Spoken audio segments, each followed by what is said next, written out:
Guys, kira-kira kenapa ya benua Eropa tuh bisa lebih maju daripada benua lainnya? Ya terutama benua Asia lah. Kayak yang kita tahu, benua Asia tuh bisa dibilang salah satu benua terbesar, terus juga yang paling strategis. Karena emang subur banget, terus juga banyak banget peradaban-peradaban yang dimulai dari benua ini. Lalu juga apa ya, kayak ya benua Asia itu tuh banyak banget yang kayak penemuan-penemuan tuh ada di sini. Contohnya ada penemuan kertas, terus juga ada kompas dan juga ada bubuk mesiu. Bubuk mesiu ini tuh bagi yang belum tahu adalah bahan bakar untuk pembuatan senapan. Terus juga dia tuh bisa untuk menjadi bahan bakarnya kembang api yang ditemukan di China, guys. Terus juga banyak banget lah agama-agama yang asal mulanya tuh dari Asia terbesar di dunia saat inilah, seperti agama Islam, terus juga ada Kristen, Katolik, dan juga ada agama Hindu dan Buddha. Jadi kalau agama Hindu dan Buddha ini ditemukan di India.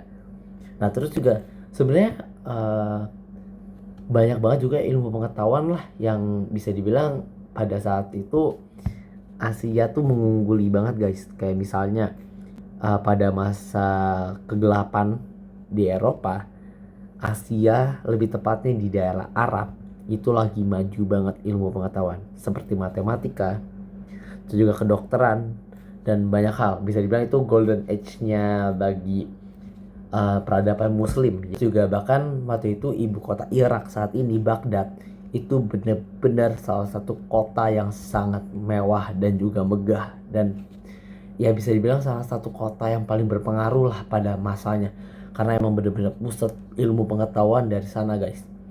Terus juga kita bahas nih, kenapa ya si Eropa ini lagi-lagi bisa lebih maju daripada Asia. Dari yang tadi kita sebut, kalau Asia tuh banyak banget hal-hal hebat yang ditemukan di benua tersebut.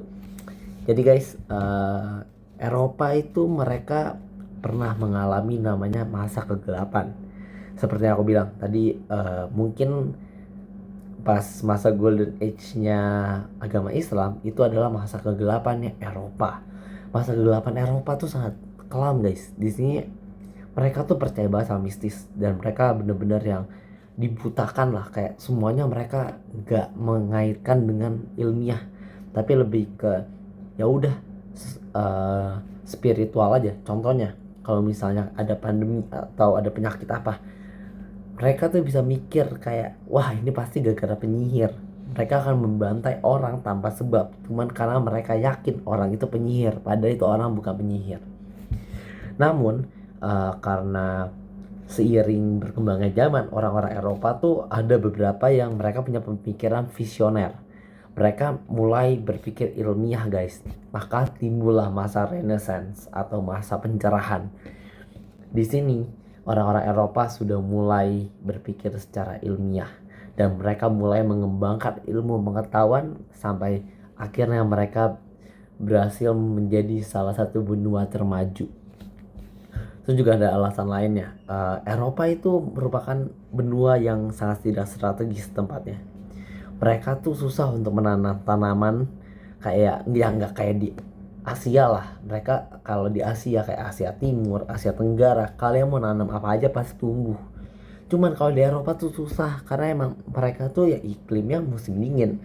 Jadi mau nggak mau mereka memikirkan kayak mereka tuh harus bisa bertahan dengan cara membuat uh, ilmu pengetahuan mereka atau teknologi mereka tuh maju. Mereka cuma bisa mengandalkan sumber daya manusia mereka untuk bisa menukar dengan bahan makanan yang ada di benua Asia dan benua lainnya.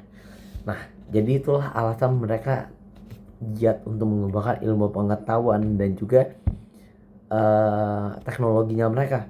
Terus juga inilah salah satu alasan kenapa Eropa itu sampai memerangi negara-negara di seluruh dunia dan menjajah negara-negara hampir semua negara di dunia tuh dijajah mereka lah.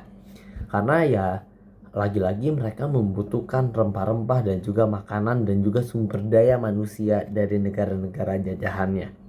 Apalagi saat kota Istanbul atau Konstantinopel yang berada di Kaisaran Bizantin direbut oleh Ottoman.